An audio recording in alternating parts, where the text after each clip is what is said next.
Olá, boa tarde. Boa tarde. O Jornal da Cultura, primeira edição dessa quarta-feira, começa agora. Começa a votação da reforma trabalhista na Câmara dos Deputados. O governo exonera 3 ministros e negocia cargos com partidos nanicos para garantir a votação. Novo teste do pezinho, que identifica doenças genéticas graves, ajuda a salvar vidas e iniciar o tratamento precoce, mas ainda não está disponível para a rede pública. A Comissão do Senado vota a lei de abuso de autoridade. O projeto polêmico é visto como resposta do Congresso ao circo judicial a parlamentares. O uso de redes sociais por médicos e outros profissionais da saúde preocupa pacientes e até o Conselho Regional de Medicina em São Paulo. Vazamentos de informações sigilosas ou constrangedoras são motivo de ações na Justiça. Depois de reviravolta no caso, o goleiro Bruno tem que voltar para a cadeia. O Supremo decide por nova prisão. Ele se apresenta, mas sai pela porta da frente da delegacia por falta de mandado judicial. Os Estados Unidos instalam um sistema antimísseis na Coreia do Sul e provocam reação veemente de outros países asiáticos contra a presença de tropas norte-americanas na região. Começa a edição de hoje falando de saúde. Um novo teste do pezinho inclui as chamadas imunodeficiências primárias, que são doenças genéticas graves que necessitam de diagnóstico precoce. Desde o início do ano, o teste está disponível em hospitais particulares e o custo é alto. Um projeto para a inclusão deste exame na rede pública está parado no Ministério da Saúde. Toda linda e saudável, Laura nasceu há 2 dias. Só faltava fazer o teste do pezinho para ela e a mamãe Juliana receberem alta. Já tive um filho, aí o primeiro dele deu alterado. Eu tive que voltar e refazer, mas graças a Deus deu tudo bem. É importante fazer sim. O teste feito hoje pelo SUS é capaz de detectar 6 doenças.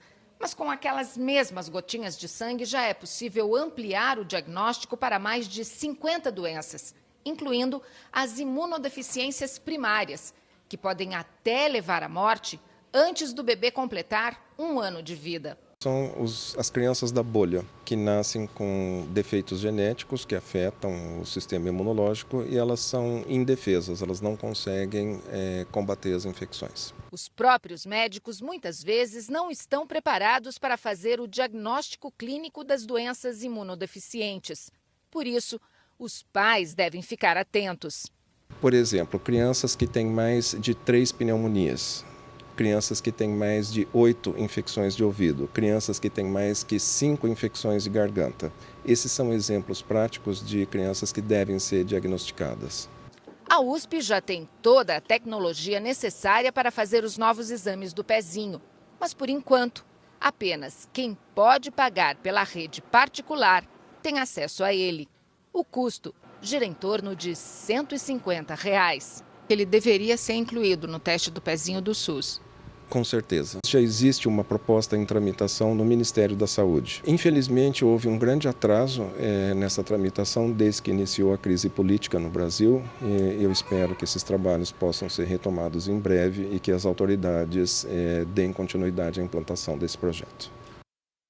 A gente entrou em contato com o Ministério da Saúde para saber, enfim, em que pé está esse projeto, se há intenção de estender esse teste para a rede pública, mas não tivemos resposta. A gente ainda fala de saúde, nesse dia de combate à hipertensão, hoje, um alerta importante. 8 em cada 10 AVCs e 4 em 10 infartos são causados pela pressão alta. A repórter Laís Duarte está num mutirão de saúde na estação Sé do metrô em São Paulo e traz mais informações. Boa tarde, Laís.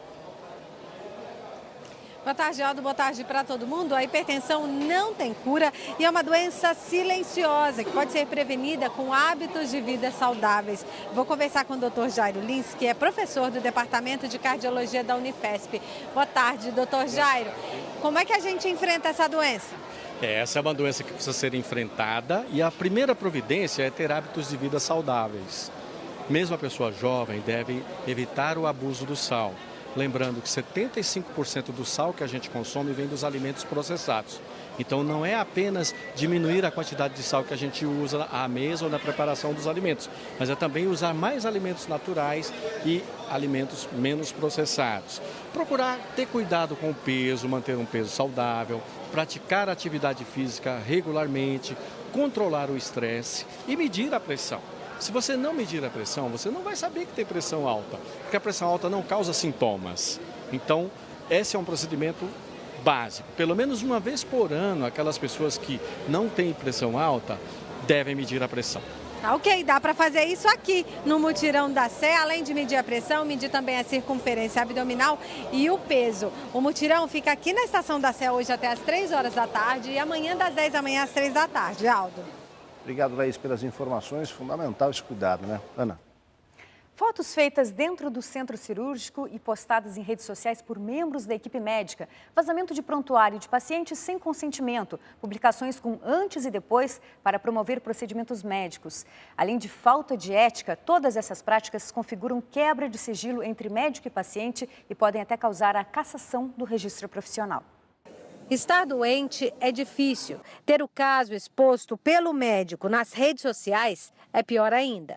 A exposição é o pior. Porque eu acho que é antiético, né? Você divulgar a foto de um paciente, eu acho que eu não concordo com essa postura. Que não está certo. Está lá no Código de Ética Médica. É proibido fazer referência a casos clínicos, exibir pacientes e seus retratos em qualquer meio de comunicação, mesmo com a autorização do paciente. Mas o número de casos de quebra de sigilo entre médico e paciente não para de crescer. Aqui em São Paulo, nos últimos 5 anos, foram abertas 379 sindicâncias por quebra de sigilo. 87 casos foram julgados. 48 médicos foram considerados culpados. A pena mais grave foi a suspensão de 30 dias, dada a 3 médicos. Nós temos no Conselho uma avaliação quando o médico realmente envolveu num ato de infração ética, após um julgamento, ele pode receber desde uma advertência confidencial até a cassação do exercício profissional, conforme a gravidade e a recorrência desses atos. Pacientes que se sentirem lesados podem entrar na justiça e pedir uma indenização por danos morais. E qualquer pessoa, paciente ou não, que ficar incomodada por uma postagem feita por um médico na internet ou por receber por aplicativo de mensagem fotos ou montagens que quebrem a relação médico-paciente, pode e deve denunciar o caso ao Conselho Regional de Medicina.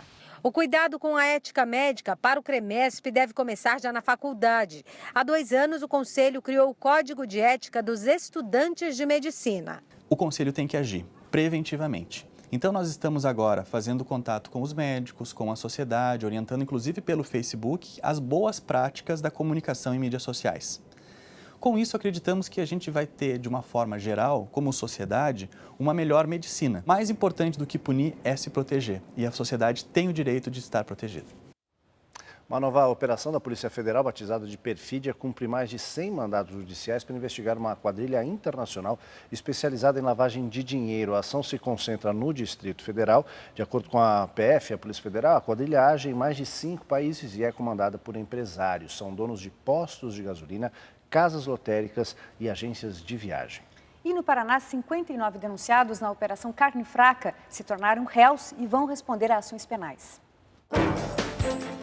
A Justiça Federal acatou as denúncias do Ministério Público Federal pelos crimes de corrupção ativa e passiva, concussão e adulteração de produtos alimentícios. O esquema no Paraná seria comandado pelo ex-superintendente do Ministério da Agricultura no estado. Das 59 pessoas denunciadas, 24 estão presas preventivamente. A Operação Carne Fraca revelou o envolvimento de fiscais do Ministério da Agricultura num esquema de liberação de licenças e fiscalização irregular de frigoríficos em troca de propina. Fundado em 1920, o Instituto de Câncer Dr. Arnaldo é a mais antiga instituição de combate à doença no país. Agora, o hospital, que tem uma unidade dentro da Santa Casa de São Paulo, é obrigado a desmarcar consultas e cirurgias por falta de dinheiro. A direção pediu mais R$ 1.700.000 por mês para conseguir atender toda a demanda. Mas o Ministério da Saúde já disse que não tem como repassar a verba. A Secretaria Municipal de Saúde informou que já iniciou o reagendamento dos 400 pacientes que seriam atendidos em abril e maio. Enterrados na Grande São Paulo os corpos dos recrutas do Exército que morreram afogados durante um treinamento. Os 3 tinham entrado no Exército havia poucos meses e serviam juntos no 21º Depósito de Suprimentos na Lapa. Eles faziam um treinamento de localização na mata em Barueri. Não se sabe por que eles entraram no lago. As famílias contaram que eles não sabiam nadar. O inquérito policial militar que investiga a tragédia só deve ser concluído em 40 dias. Para as notícias de Brasília, dia intenso por lá, com discussões fundamentais importantes que vão certamente afetar aí o seu dia a dia. O projeto de lei de abuso de autoridade está neste momento em debate na Comissão de Constituição e Justiça do Senado. O senador Roberto Requião, agora você vê aí o senador Magno Malta do PR fazendo, enfim, a sua argumentação, porque o senador Roberto Requião leu agora há pouco, terminou de fazer a leitura do relatório que ele produziu sobre o tema. No texto que é interpretado como uma reação do Congresso ao cerco judicial contra parlamentares, Requião aceitou modificar só um ponto. Quem se sentir perseguido só poderá mover processo contra o juiz se o Ministério Público não o fizer. O relator manteve outro trecho que é contestado pela Força-Tarefa da Lava Jato, o que pune o juiz por interpretar a lei de maneira não literal. Se esse texto for aprovado aí nessa comissão, que a gente acompanha as imagens aí pela TV Senado ao vivo, o relatório do senador Roberto Requião terá então prioridade para a aprovação no plenário do Senado. E o plenário da Câmara dos Deputados debate nesse momento a reforma trabalhista. A sessão foi aberta às 9 horas da manhã e desde então deputados da oposição, da base aliada do governo, se revezam nos microfones. A presença política foi pequena hoje cedo. Outras comissões importantes continuaram os trabalhos e há muita articulação do governo, principalmente com os partidos chamados nanicos, para a aprovação do texto. Pois é, o texto da reforma trabalhista foi aprovado ontem, discutido hoje no plenário, por isso, mas porque foi aprovado ontem na comissão especial formada justamente para debater o tema. A reforma trabalhista passa se o governo obtiver metade mais um do quórum, ou seja, maioria simples. Mas nos bastidores a ordem é demonstrar força para sinalizar a capacidade de aprovar reformas na Constituição, como a da Previdência, e garantir pelo menos 3/5 da Câmara. Como todo voto conta, o Palácio do Planalto exonerou 3 ministros da base, que são deputados, e voltam ao Congresso apenas para a sessão de hoje.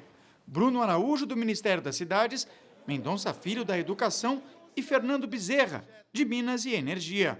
Ontem o texto da reforma foi aprovado por 27 votos a 10 na Comissão Especial da Câmara. O projeto recebeu 1.300 sugestões de alterações no texto, mas o relator Rogério Marinho anunciou que vai fazer somente ajustes. É perfeitamente natural, normal, nesse processo democrático, que os deputados queiram aperfeiçoar o projeto. A oposição reagiu. Por que não discutir aqui os 25 destaques como combinado? A gente não tem que ficar escravo de um relógio que eles impuseram, nem do afã do governo em fazer essa votação em plenário antes do dia 28, antes do 1º de maio, para não ser incomodado supostamente. O Solidariedade, partido ligado à força sindical, é contra o fim imediato da contribuição sindical obrigatória, que faz parte do projeto e ameaça abandonar a base aliada. Já o PSB, que tem 35 deputados e havia fechado questão contra a reforma, rachou, voltou atrás e liberou a bancada. Como a gente tem eleição daqui a 1 ano e meio, muitos dos deputados e senadores que têm que votar essa reforma podem ficar preocupados em acabar entrando numa lista daqueles que não devem ter voto popular porque votaram contra os interesses do povo, alguma coisa desse tipo. Pelo texto, os acordos entre patrões e empregados passam a prevalecer sobre a legislação. Regulamenta a jornada de trabalho de até 12 horas diárias no limite de 48 horas semanais, o parcelamento de férias em até 3 vezes e a demissão por comum acordo entre empregado e patrão, com o pagamento parcial do FGTS, aviso prévio e multa. A urgência na tramitação aprovada com o esforço do governo tem motivo. O governo vive um momento em que a crise lhe ajuda. A impopularidade do governo faz com que esse governo não tenha muito a perder ao propor reformas impopulares, e o fato de haver uma crise econômica motiva os atores políticos a sinalizar para os mercados que eles querem melhorar a situação do país do ponto de vista estrutural. A aprovação da reforma trabalhista pode reforçar a adesão à greve geral, agendada para a próxima sexta-feira. Em São Paulo, metroviários, ferroviários, bancários e professores das redes particular e pública de ensino já informaram que irão cruzar os braços. Aeroviários do aeroporto de Guarulhos também já decidiram que irão parar. E hoje, motoristas de ônibus definem em assembleia se vão aderir ou não ao movimento. Como você viu aí, a popularidade do atual governo é um componente importante no avanço dessas reformas. E tem um dado lançado hoje, a pesquisa Barômetro Político, divulgada agora, revela um aumento na rejeição ao governo Michel Temer. A gente vê aqui os dados, 87% dos entrevistados desaprovam a atuação do presidente, contra 10% que aprovam e 4% não souberam responder. Outra pergunta feita pela pesquisa teve como resposta 75% dos entrevistados avaliando como ruim ou péssimo a classificação do governo, 19% o classificam como regular, ótimo ou bom, apenas 4%. E 2% não souberam responder, 2% dos brasileiros não souberam responder a essa questão, né?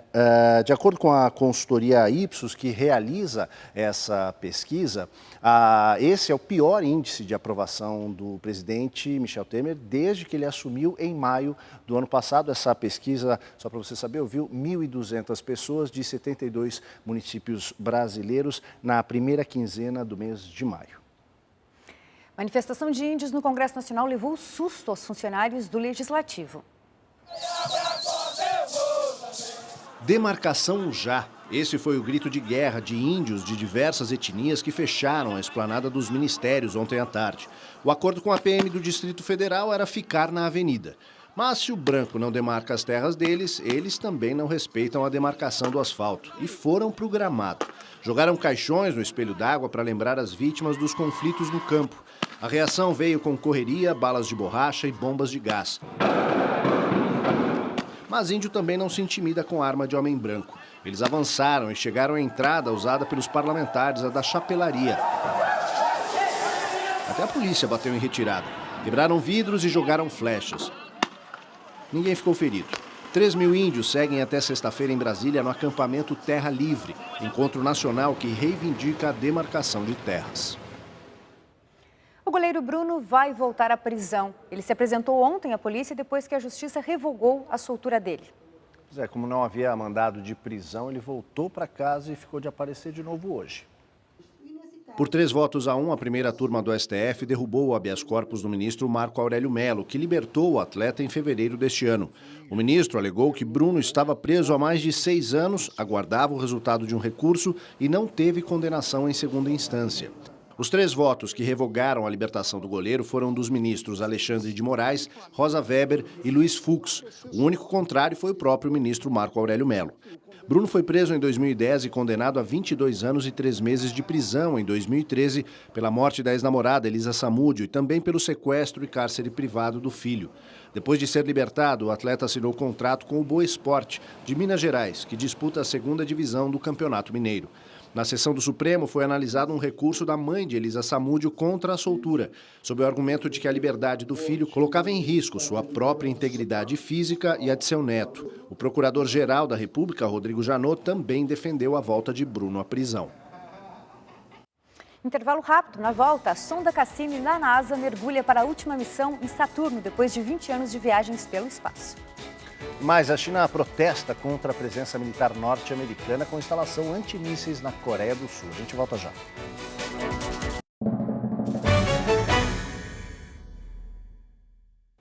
Estamos de volta com as notícias internacionais. A inteligência francesa concluiu que forças leais ao presidente da Síria, Bashar al-Assad, realizaram um ataque químico que matou 87 pessoas, incluindo 31 crianças, no início de abril. De acordo com o documento, o método de fabricação do gás sarin é o mesmo desenvolvido pelos laboratórios sírios. Um dia depois de o regime norte-coreano realizar exercícios militares com fogo real, Estados Unidos e Coreia do Sul começam a implantação de um escudo antimísseis na região. A implantação do sistema de defesa antimíssil THAAD dos Estados Unidos na Coreia do Sul gerou protestos de moradores de Seul nesta quarta-feira. A instalação deverá estar completa para sua operação total até o final deste ano. A tensão entre Washington e Pyongyang aumentou nas últimas semanas, com o envio de um grupo de porta-aviões e submarino nuclear americano para a Península Coreana e a tentativa de lançamento de mais um míssil pela Coreia do Norte. A China pediu nesta quarta-feira que os Estados Unidos e a Coreia do Sul suspendam a implantação do THAAD e retirem o equipamento, e garantiu que vai tomar as medidas necessárias para salvaguardar os próprios interesses. A oposição venezuelana prepara uma nova manifestação nesta quarta-feira, no centro de Caracas, em um novo desafio ao presidente Nicolás Maduro. Os opositores exigem que sejam repostas todas as funções da Assembleia Nacional e que se convoquem eleições gerais. Também nesta quarta-feira, a Organização dos Estados Americanos vai reunir o seu Conselho Permanente para debater a crise na Venezuela. A organização afirmou que o país deve ser suspenso da OEA caso não realize eleições gerais o mais rapidamente possível. O governo de Nicolás Maduro alertou que pode sair da organização se o grupo seguir em frente com a reunião. Em 4 semanas de manifestações, 26 pessoas morreram. França e Bélgica prenderam 10 suspeitos de fornecer armas aos terroristas do ataque ao Charlie Hebdo, em janeiro de 2015, em Paris. Segundo a imprensa francesa, os suspeitos entregaram armas para Ahmed Koulibaly, terrorista que, um dia depois do atentado contra a revista, assassinou um policial e 4 pessoas antes de ser morto pelos policiais. A sonda Cassini entra hoje em sua última missão. O grande finale vai ser um mergulho nos anéis de Saturno. 3, 2, 1, and liftoff of the... O projeto Cassini-Huygens é uma parceria entre a NASA, a Agência Espacial Europeia, ESA, e a Agência Espacial Italiana para estudar Saturno e suas luas. Ele foi lançado em 1997. Viajou por 7 anos. No caminho, ajudou os cientistas a checarem a teoria da relatividade de Einstein, que passou no teste. Tangenciou Marte e Júpiter até chegar em 2004 perto de Saturno. Naquele ano, a sonda Huygens da ESA se separou e pousou em Titã, o maior satélite de Saturno. Cassini seguiu o curso orbital. O nome da nave é uma homenagem ao cientista italiano Giovanni Domenico Cassini, um dos primeiros a estudar o planeta. A sonda descobriu mais 45 satélites naturais do gigante gasoso, que já soma 62. As tempestades de Saturno, com ventos que chegam a 1.800 km por hora, são vistas de perto por Cassini. Nessa última missão, que deve ir até 15 de setembro, o objetivo é medir o campo magnético e gravitacional do planeta, além de determinar a massa dos anéis e recolher amostras da atmosfera. Depois disso, Cassini se transformará em pó e desaparecerá para sempre, não antes de deixar um grande legado ao estudo do espaço. A gente volta para a Terra com esporte. A Copa América de 2019 vai ser disputada aqui no Brasil e ontem foi aprovado o aumento no número de seleções que estarão no torneio. Foi a Confederação Brasileira de Futebol que sugeriu inflar a competição e a Conmebol gostou da ideia. 16 seleções vão disputar o torneio. As 10 filiadas à entidade sul-americana e mais 6 convidados a serem definidos. As apostas estão nas seleções da CONCACAF, como Estados Unidos e México, mas existem propostas de que esses convites se estendam a países europeus e asiáticos. O principal argumento a favor dessa alteração é matemático. Quanto mais times, mais dinheiro.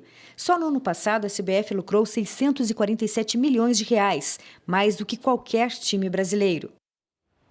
O futebol brasileiro não entrou em campo, mas teve jogo importante para os times daqui na Libertadores da América.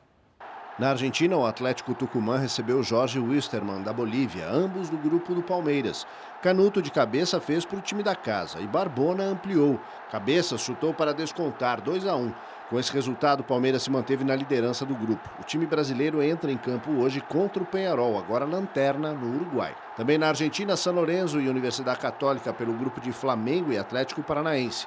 Blandi, com estilo, fez pelos argentinos. Cordeiro deixou tudo igual. Aí o garoto Christian Barros entrou e no primeiro toque dele na bola, rede. 2-1 São Lourenço. O Flamengo lidera o grupo e hoje joga contra o Furacão, terceiro colocado na Arena da Baixada. Agora o atletismo, mais uma história de vida, hein? Uma indiana de 101 anos ganhou o ouro nos 100 metros rasos. E não foi a primeira vez que ela fez isso não, viu? Ela já fez isso 17 vezes. Essas senhoras passando correndo aí são de outra categoria. A atenção é toda de Mankaur. A indiana disparou pela pista do Mundial de Masters, disputado em Auckland, na Nova Zelândia. Ela completou os 100 metros rasos em 1 minuto, 14 segundos e 58 centésimos. E tem muita experiência nisso. Ao cruzar a linha de chegada, ela levou a 17ª medalha de ouro da carreira e teve até dancinha na hora de receber a medalha. Muito bom, gostei do disparou ali. A gente chega lá. Jornal da Cultura Primeira Edição fica por aqui. Uma ótima tarde para você. Agora você acompanha o JC Debate, que hoje fala sobre a política do presidente dos Estados Unidos, Donald Trump. Boa tarde, até amanhã. Tchau.